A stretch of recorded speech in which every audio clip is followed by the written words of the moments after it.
I'll just say it straight. You're cheating, aren't you? I finally said it. Alex's eyes widened in shock. But after pressing his brows together and thinking for a moment, he smiled smugly.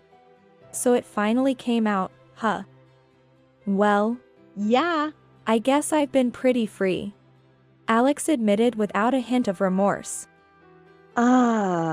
There's something I want to tell you too. He walked up to me with a lewd smile and said, "Take good care of the kid with the incurable disease, will you?" Excuse me? That kid, he's attached to you. Make him happy. That's the least you could do, right? In exchange, I'll focus on my new girl. If Hannah and I have a boy, he's going to be the future president. In essence, Alex plans to father a child with Hannah. To ensure a secure future, powered by the influence of having the president's child. It's a shameless plan of relying on others. At that moment, the door slammed open, and Keith appeared. Maneuvering his wheelchair skillfully, he moved close to Alex. Then, surprisingly, he stood up and exclaimed, "Mom, it's time to fight back. I am Jessica Reed, 30 years old. I became a full-time housewife after getting married, but now, I'm troubled about my child. Though I say my child, there's no blood relation between us. He's Alex's son from a previous marriage. He's a quiet kid," he had said, and brought the child the day after we registered our marriage. I knew Alex was divorced, but I hadn't expected him to have a child, let alone one he was raising. Quiet doesn't really help me understand. Unfazed by my confusion, Alex replied without any hint of guilt. "No, really, he's very quiet. He's just 3 years old, but doesn't cause any trouble."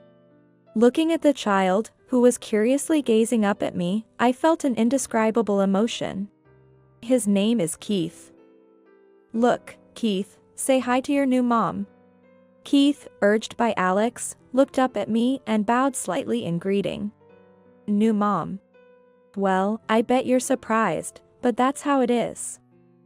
Please take care of him," Alex said. I'm not proud to admit it, but I'm not good at standing up for myself.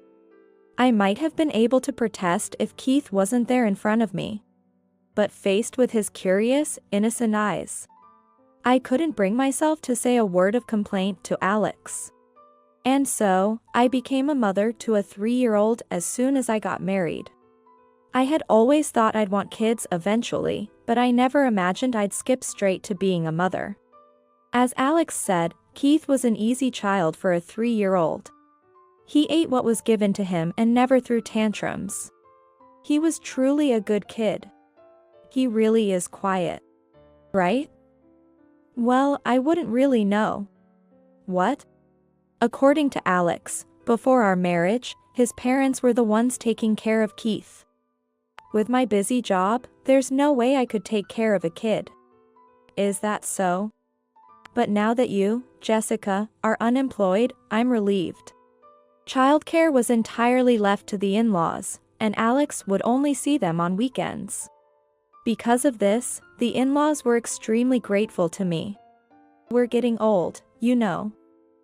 It's not that we don't love him, but it's honestly hard. Having Keith around makes it hard to stick to plans. Plans?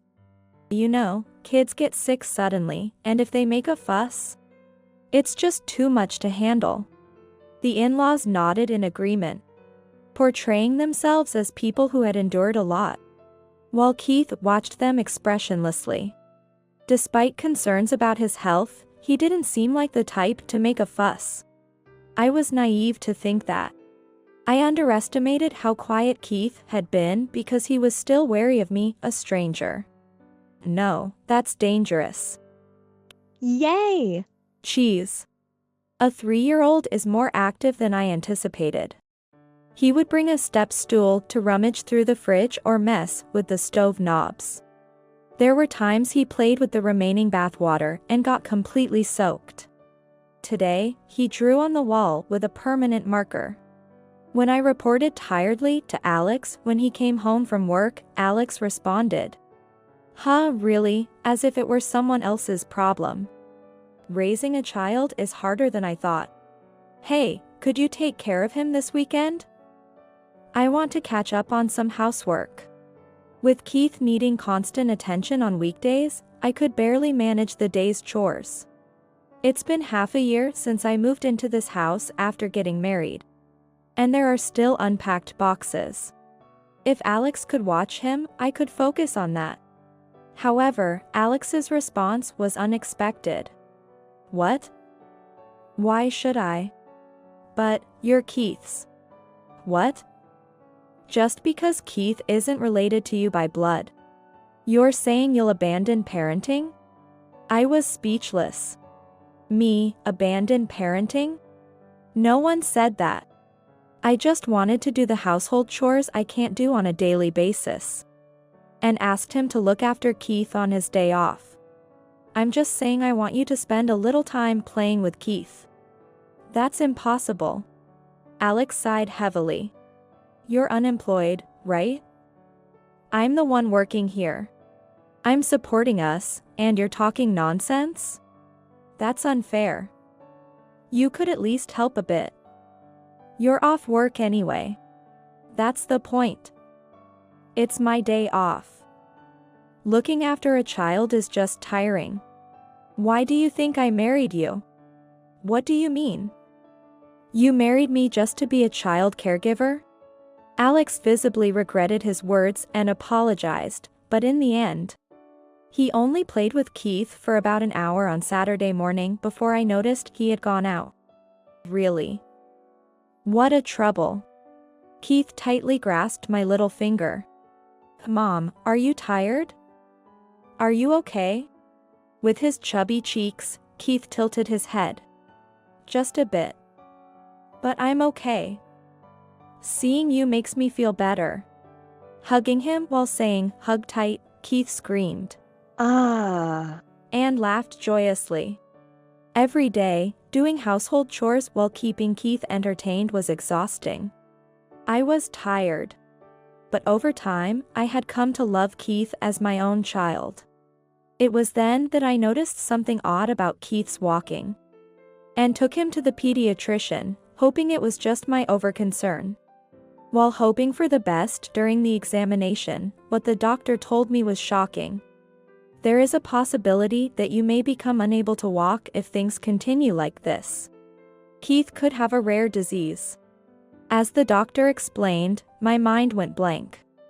I wanted to discuss it with Alex immediately, but he seemed to be at work and unreachable. Eventually, Alex came home at night without having returned my calls. What's with all these calls? I'm at work, and getting so many calls is troublesome. This is why being unemployed is. Alex sighed exaggeratedly, oblivious to everything. I couldn't help but feel tears welling up in my eyes. Keith was at the hospital today. As I spoke with a trembling voice, Alex covered his mouth and his eyes widened in shock. What's that? The prognosis varies among individuals. But there's a possibility, according to the doctor. He's currently hospitalized for tests. Please, come with me to his next appointment. I asked because I thought I couldn't handle it alone. Having Alex by my side would have been a great support. Despite being busy, this was an emergency. Alex should have been able to take some leave. Yet, Alex shook his head. I don't know anything about it.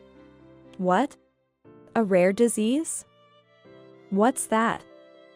My child can't be flawed. Flawed? How could you say such a thing? My sadness quickly turned to anger, and as I trembled with fury, Alex frowned at me. It must be the fault of his previous woman. Her bad genes are to blame. Damn it, pushing this onto me. I couldn't understand what he was saying. Alex wasn't concerned about Keith, he was just making excuses. Damn it. I shouldn't have taken him in. Jessica, you're his mother, right? From now on, it's all on you. I'm too busy. He walked away toward the changing room as if fleeing, leaving me staring after him in disbelief. Mixed feelings of worry about what to do next, and a resolve that I had to be the one to do it swirled within me. From that day on, Alex started coming home later. Was it because he couldn't face reality, or simply because he found it too troublesome? I figured it was the latter. I decided not to expect anything from Alex. I had to protect Keith myself. Mom. Keith. Good morning. I've missed you. Fortunately, thanks to Alex, I was a stay-at-home mom. I had plenty of time. For that, I am grateful. A week later, Keith was discharged from the hospital. On the day of his discharge, I asked Alex to come pick us up. Alex was good at keeping up appearances. Thank you for everything. We will work together as a family from now on. So please support us. Alex said, despite not knowing about his son's condition and running from reality. I also took the opportunity to thank everyone and then got into the car with Keith and Alex. After coming home, Keith was forced to live in a wheelchair. Seeing him unable to run around and looking bored every day was heartbreaking. Alex continued to come home late as usual. That's it, I thought, looking for a way to cheer Keith up, and gifted him a drawing set. I used to love drawing too, and I was quite good at it. Wow, Keith, you're really good at drawing. Really? Just like Mom? Keith seemed delighted, whether it was the praise or the joy of sharing something with me. He eagerly dove into drawing. Before we knew it, 4 years had passed, and Keith turned 7.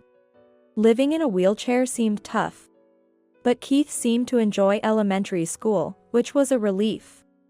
I tried to talk to Alex multiple times, but it felt like he was avoiding the conversation. As I struggled with our situation, I discovered Alex's infidelity. A friend unexpectedly informed me. I'm sorry to bring this up suddenly, but I saw your husband coming out of a hotel with a young woman. The message came with several photos. Come to think of it, Alex hadn't come home since yesterday. I hadn't paid much attention, wondering if he was on a business trip. As I continued to talk with my friend, I could tell she was being very considerate. Shortly after, she called. Jessica, are you okay? Should I come over? Her worried voice asked. Of course, she must have struggled to decide to tell me. But I felt almost sorry for her because I wasn't as surprised as she might have expected. I had suspected something about Alex.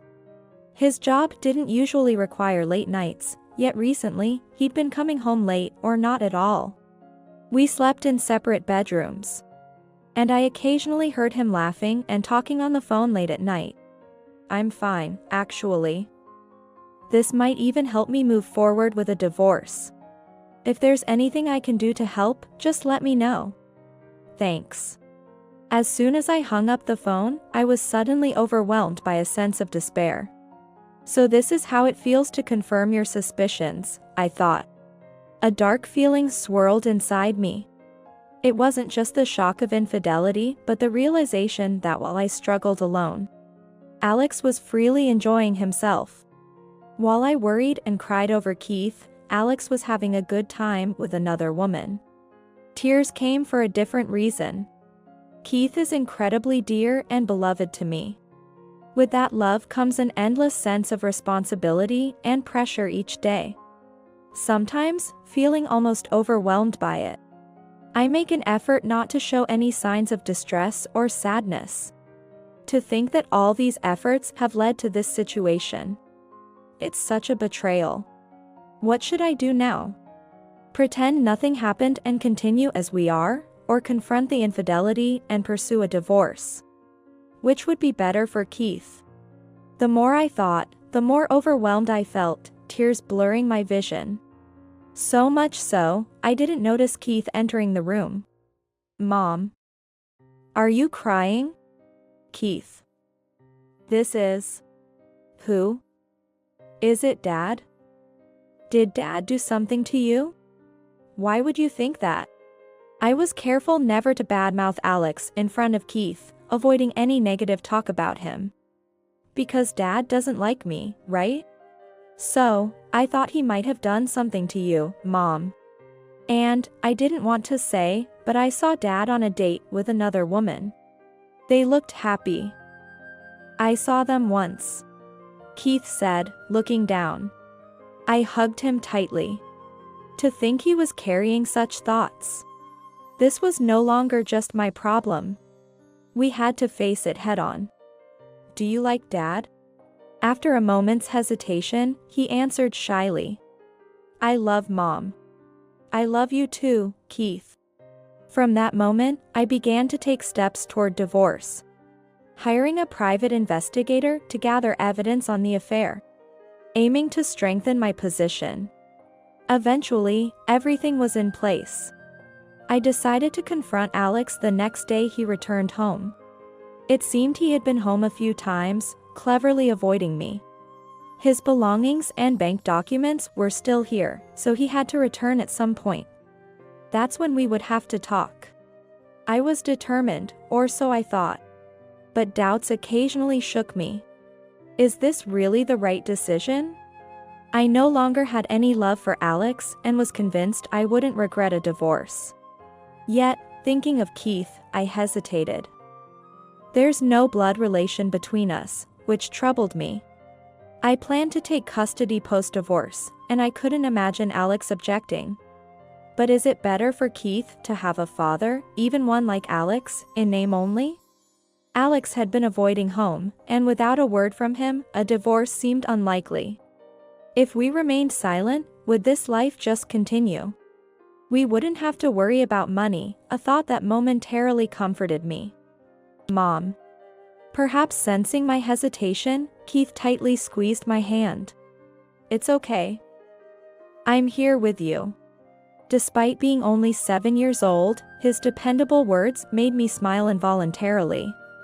Yes, Mom will do her best too, so let's work hard together, okay?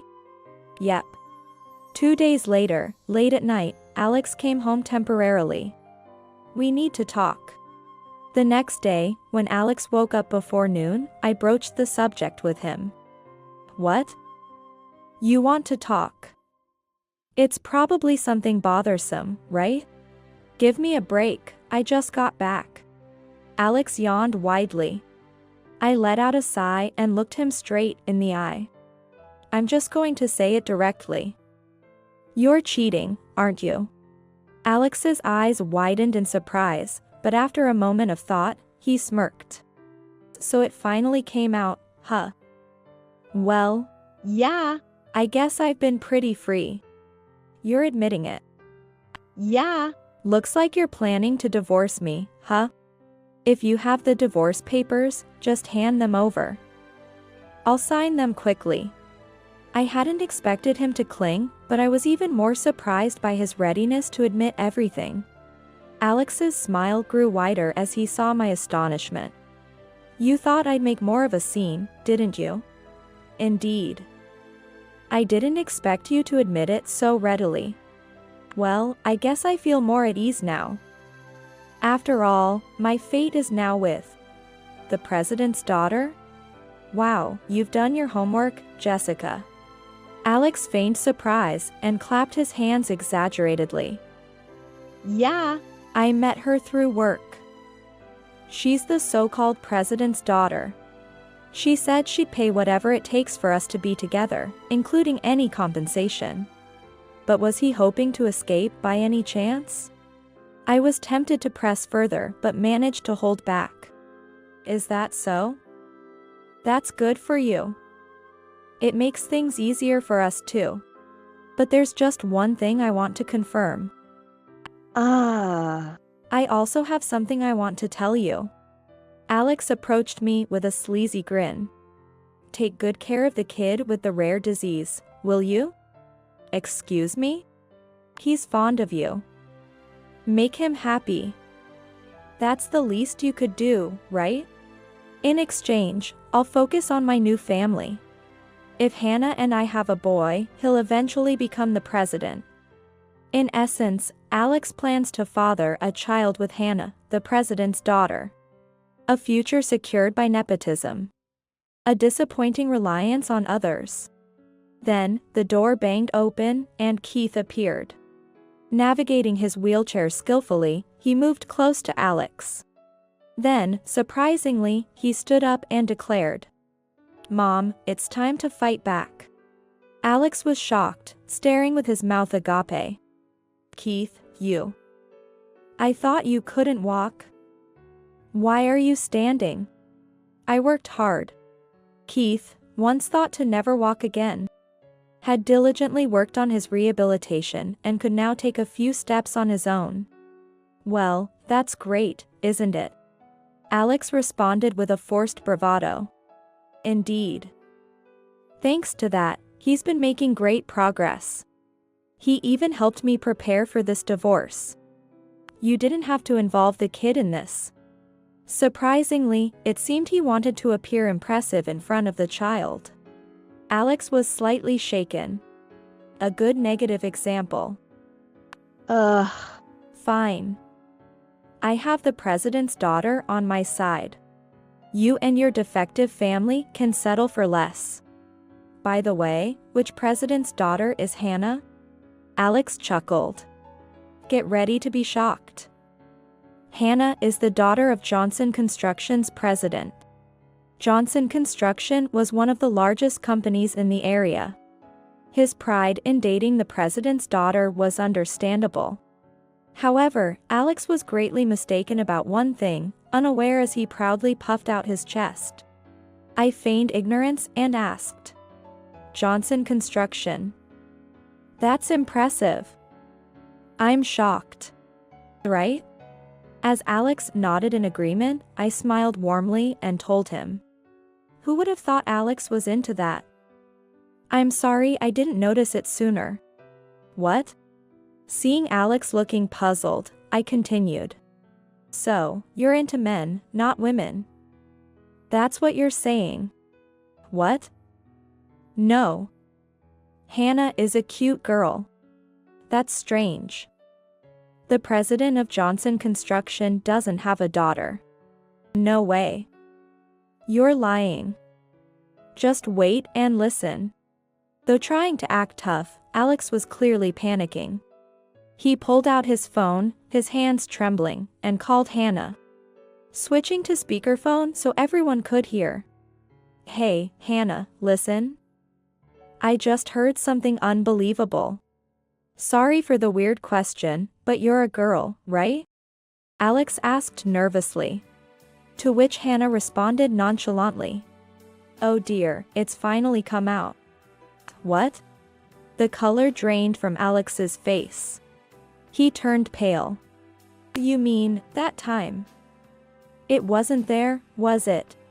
Alex must be referring to the male symbol. Despite having had a physical relationship, it seems he can't believe she was male. Hannah responds calmly to this revelation. "Of course, that's because I've already had surgery. I'm a girl, both body and soul." "Oh, but my family registry hasn't been changed yet." "My dad's been a bit reluctant about that." Hannah was unfazed by the discovery that she was originally male. On the other hand, Alex's face turned pale, and he collapsed to his knees. "No way. Hannah was a man? Hey. That's rude, Alex. I am a girl, in body and soul." "Shut up. Don't give me that nonsense. A man is a man." Alex shouted into the phone, anger filling the silent living room.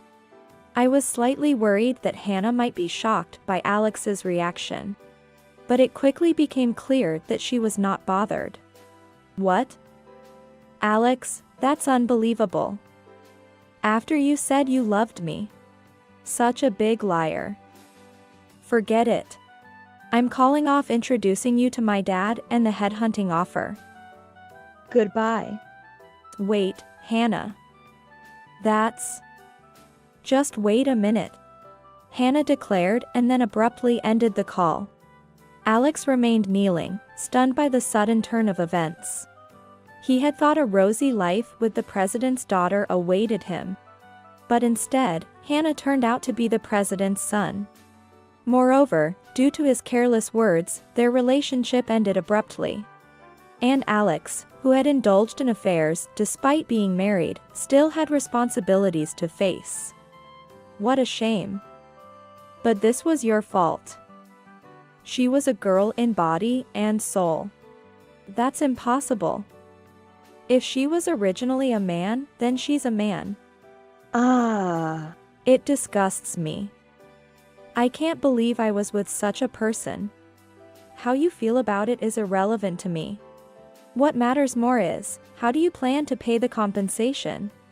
Alex muttered a quiet then looked around frantically, realizing he had been abruptly abandoned by Hannah.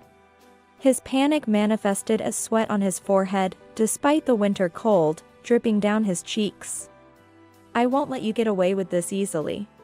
You'll have to pay compensation and child support. But I don't have any savings. I've spent almost everything on Hannah, and I'm broke. And what does that have to do with our compensation? Alex's eyes darted around in panic. He remained seated, not attempting to stand up. However, after a while, he seemed to have an idea and suddenly snapped to attention. Instead of a one-time compensation, continuous support would be better, right? Excuse me? Alex, looking up at her with pleading eyes, said. You're kind-hearted, Jessica. You were planning to take Keith anyway, right? But think about it. You're unemployed and without savings. The world isn't that easy. And your point is? Let's start over. Alex nodded seriously. Yeah, that's the only option. Doing so will allow us to live as we did before. It's a win-win situation for both of us. Look, this time it's mutual. I see. Can you keep your jokes to just your face, please? Alex froze, his smile twisted in confusion. Pointing a finger at him, I continued. First of all, what do you mean by mutual fault? Why am I being dragged into your wrongdoings? You're the one who cheated and squandered the savings, not me. Don't trivialize this. But you're a housewife without significant qualifications. You won't find a job easily. Wouldn't it be better to get back together? Don't worry, I've already found a job. What? Alex looked puzzled.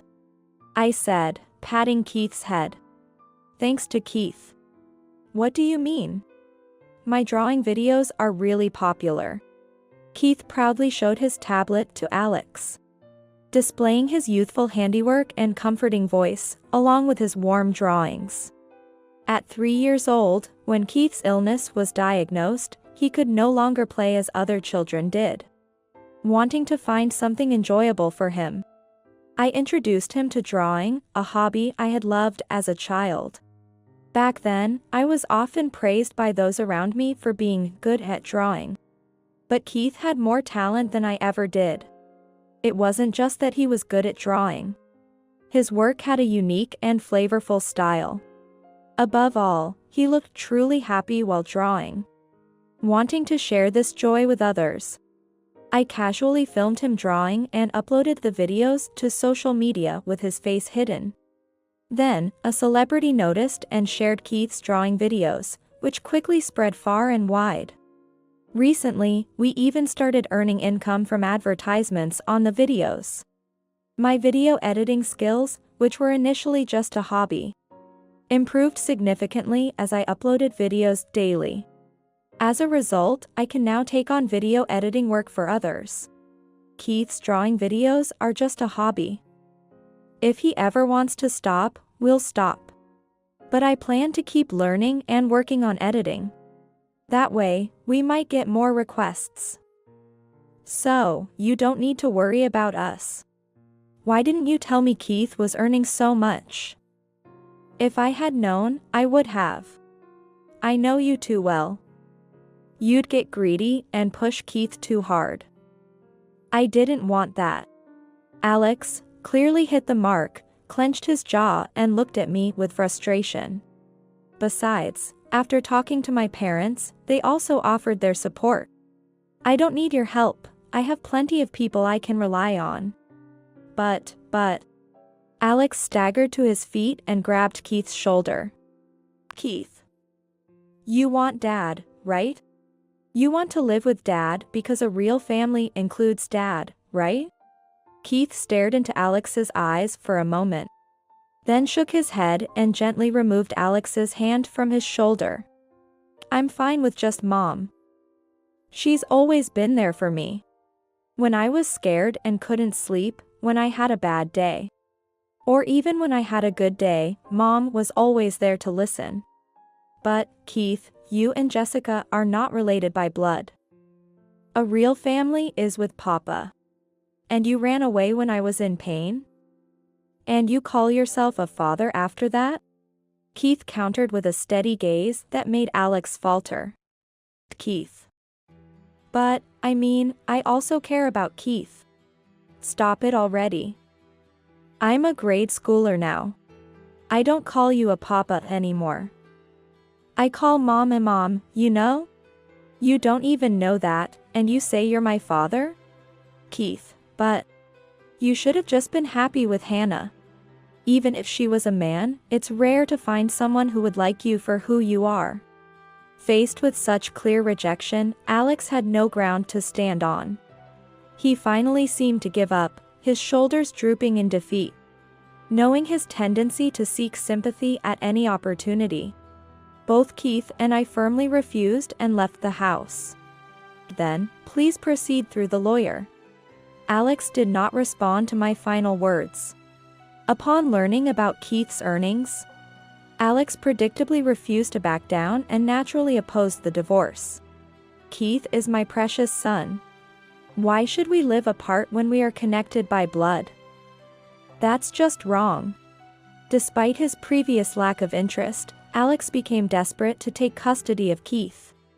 Surprisingly, it was my in-laws who convinced Alex otherwise.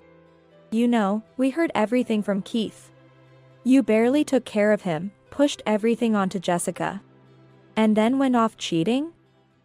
And now you have the nerve to claim your rights? Exactly. Raising a child isn't as easy as you think. It's a daily responsibility, a constant worry, and you dumped all that on Jessica. And now you're making a fuss? Shame on you. I must have misunderstood. I thought Keith was unwelcome by my in-laws. But they were actually struggling to care for him as best as they could. Keith even said, even after the divorce, I'd like to see Grandpa and Grandma again.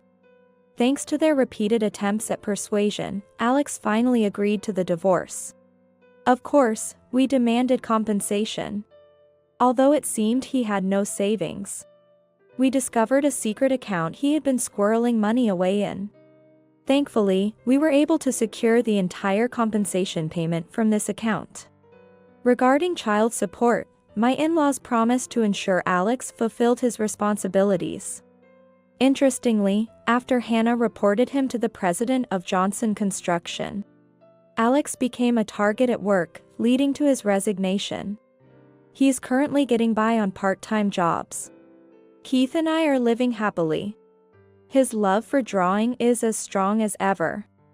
Watching him draw so joyfully is truly adorable. His physical condition still requires ongoing rehabilitation. Though progress is slow, his condition is steadily improving. I'm there to support him, making sure not to push him too hard. I'd like to say I continued with video editing work within a manageable scope. But the truth is, my dream has since changed. I enrolled in a vocational school to become a physical therapist, not for editing. My motivation was straightforward. The physical therapists who supported Keith in his efforts appeared so admirable to me that I aspired to be like them. If one day I can help children like Keith, the fulfillment would be immense. Lately, it seems Keith and I are starting to look alike. Even though we're not related by blood, Keith says shyly, which I find endearing. As a mother, I vow to support him until the day he's ready to leave the nest. The thought of that day is a mix of anticipation and sadness, a complex feeling indeed.